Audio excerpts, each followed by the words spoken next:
an NGO that's involved in some of the programs in some other countries that's doing small arms and and light weapons program.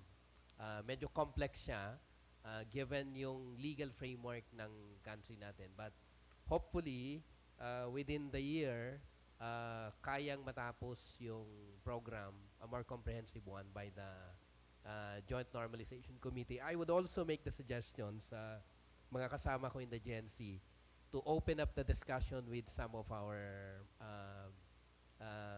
people who are more knowledgeable about addressing this issue para mas inclusive siya at makita natin yung perspective from other groups and other individuals. So thank you very much, John, for bringing this up. Thank you Marami very much, pong salamat. I'll just make a couple of announcements. One is that the Mindanao humanitarian team will be in Basilan on September 5. So we are bringing all the UN agencies, other INGOs, and our ministries engaged in the humanitarian work to a meeting for the first time in the island provinces. So this is going to be the first meeting where we will bring the Mindanao humanitarian team to the island provinces. For a start, we are happy that it's happening in Basilan. Previously, the MHT is convened by the Operation Center, READI. Previously, the agreement was to hold it in Zamboanga. I opposed the meeting in Zamboanga because I want the humanitarian agencies to see for themselves the actual situation in the island provinces. My hope is as we improve the security condition in the region, we can bring the meetings not just in Basilan, but hopefully in Tawi-Tawi and ultimately in Sulu. It is a whole lot different if people are able to see the actual conditions on the ground. The programs will then be more responsive. The other announcement that we wanted to make is that the transition of the Ministry of the Interior and Local Government is proceeding as planned.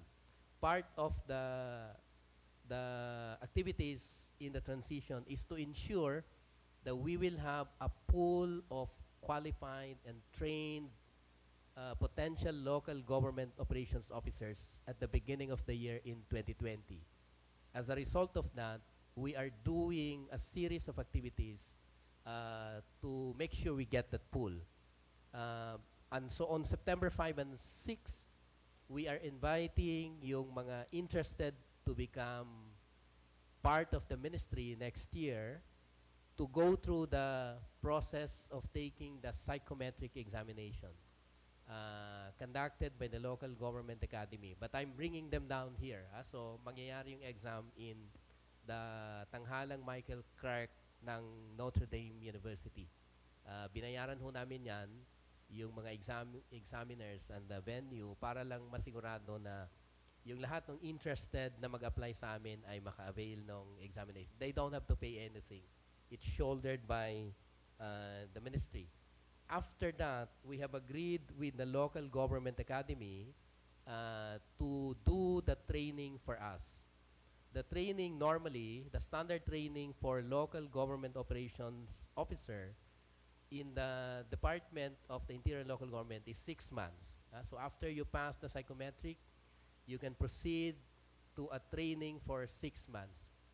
45 days of that is devoted to an in-house lecture by experts on local planning, local government budgeting, all the sorts that you do in a local government unit. But for this training, I've asked the local government academy to provide us a simplified training that will be compressed to 4 months. So 4 na buwan, essentially 2 components niya. So you will have a lecture series. After the lecture series, you will be given an examination. If you pass the examination, then you can proceed to the supervised immersion program. That means we will send you to local government units under the supervision of some of our coaches, including coaches coming from LGA and the Ministry of the Interior and Local Government. Why are we going through this laborious process, our aim is that we get the best people in the Bangsamoro to work for the ministry so that we can really bring to the best performance the local government units. If we don't do that, half of the government resources that goes into the region will go to waste. Pag wala hong magaling na magko-coach doon sa mga LGU, coming from my ministry, the 32 billion internal revenue allocation in total of all the LGUs in the region will not be put to optimum use.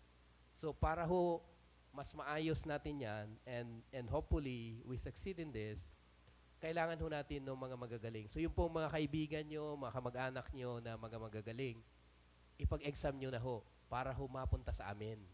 So hopefully by next year when we begin the recruitment, it's quick.